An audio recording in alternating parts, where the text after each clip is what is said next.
Isa, dalawa, tatlo. Yan ang istorya natin ngayon na punong-puno ng 1, 2, and 3 at ang mensahe na kasabay nito. Nangyari ito noong April 2, Monday, Thursday.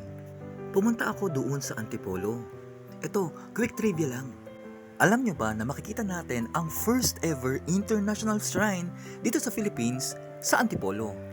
At ito ang International Shrine of Our Lady of Peace and Good Voyage.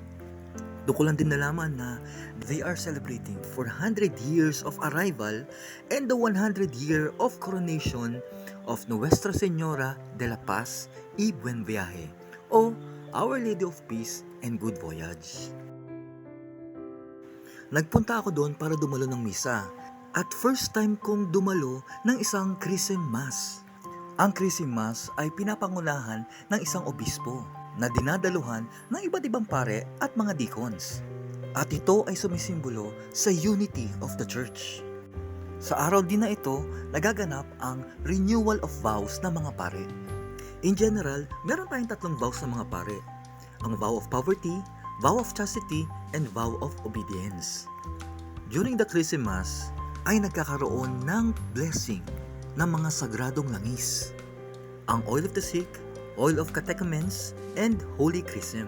Ito ay ginagamit para sa mga anointing of the sick, baptism, confirmation, priest ordination, at iba pa.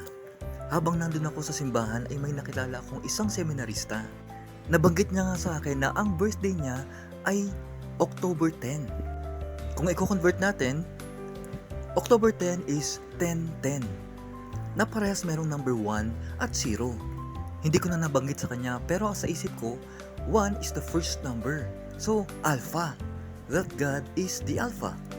Ang nabanggit ko sa kanya ay yung sa akin na madalas nakikita ko yung number 23. Nasabi ko nga, para sa akin, it signifies Psalm 23. Ang Panginoon ang aking pastol, hindi ako magkukulang. Nagulat na lang ako yung narinig ko ang second reading. Ito, pakinggan natin.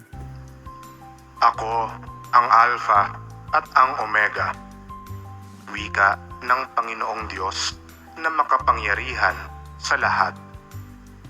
Diyos sa kasalukuyan, sa nakaraan, at siyang darating. Sobrang dami ng tao sa simbahan, kaya napunta ako sa parting gilid. At saktong-sakto naman sa pwesto na ito, pagtingin ko doon sa taas, ay meron ako nakitang numbers 2 and 3. Hindi ko alam ang ibig sabihin nito, pero nag-search na lang ako sa internet. Ito pala ay hango doon sa storya ng wedding at Cana, na kung saan sa storya na ito ay nagkaroon ng isang milagro. Jesus turned water into wine, na kung ihahambing natin sa buhay natin, kung kaya na Jesus gawing alak ang tubig, ay ganoon din sa mga pangyayari sa buhay natin na kaya ni Jesucristo baliktarin ang mga pangyayari para sa ikabubuti natin.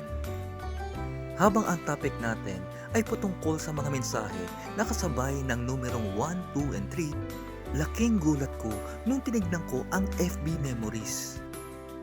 The same day, 11 years ago, meron akong post. At ang post ko noon ay ang Psalm 23. Kahapon naman, April 3.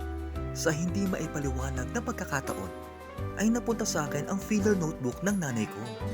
Hindi ko alam kung bakit ko binuksan, pero nagulat ako nung binuksan ko doon sa pinaka-last page.